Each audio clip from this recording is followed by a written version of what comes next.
So మునగాకు అన్నది బాడీకి హెల్త్కి చాలా న్యూట్రిషియస్ అన్నమాట. ఫర్టిలిటీనే అనుకోకుంటే వేరే హెల్త్ బెనిఫిట్స్ దానికి చాలా ఉంటాయి. నేను ఇవాళ ఓన్లీ మగవారిలో వీర్యం పట్ల ఎటువంటి బెనిఫిట్స్ వస్తాయి ఇది తీసుకోవడం వల్ల దాని గురించి నేను మాట్లాడతాను.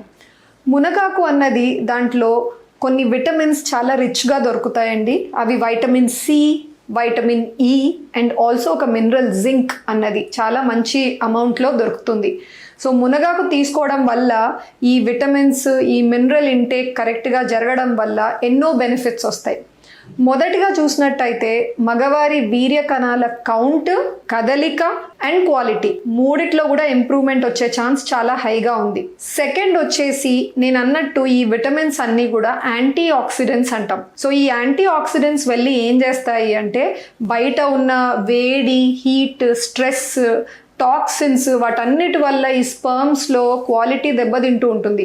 ఆ డ్యామేజ్ని ప్రొటెక్ట్ చేస్తాయి అనమాట. ఆ డ్యామేజ్ కాకుండా స్పర్మ్స్ని ప్రొటెక్ట్ చేస్తాయి. సో అలా యాంటీ ఆక్సిడెంట్స్ హెల్ప్ అవుతాయి. థర్డ్ వచ్చేసి మొరింగా లేదా మునగాకు లీవ్స్లో ఏమవుతుందంటే మనకి పాలీఫెనాల్స్ అని ఉంటాయి. అవి నైట్రిక్ ఆక్సైడ్ అన్న ఎలిమెంట్ని బాడీలో ఇంక్రీజ్ చేస్తాయి. ఈ నైట్రిక్ ఆక్సైడ్ ఏం చేస్తుందంటే వెజల్స్, ఎక్కువ రక్తం పెనిస్ దగ్గరికి వెళ్ళేటట్టు చేసి అంగం గట్టిపడడానికి తోడ్పడుతూ ఉంటుంది. అందుకనే ఎరెక్టైల్ డిస్ఫంక్షన్ అంటే అంగం గట్టిపడట్లేదు, ఇటువంటి ప్రాబ్లమ్స్ ఎవరైతే మగవాళ్ళు ఫేస్ చేస్తున్నారో ఈ డ్రమ్ స్టిక్ లీవ్స్ వాళ్ళ డైట్లో ఇంక్లూడ్ చేసుకోవడం వల్ల ఈ ప్రాబ్లమ్ని ఓవర్కమ్ చేసే ఛాన్స్ ఉంటుంది.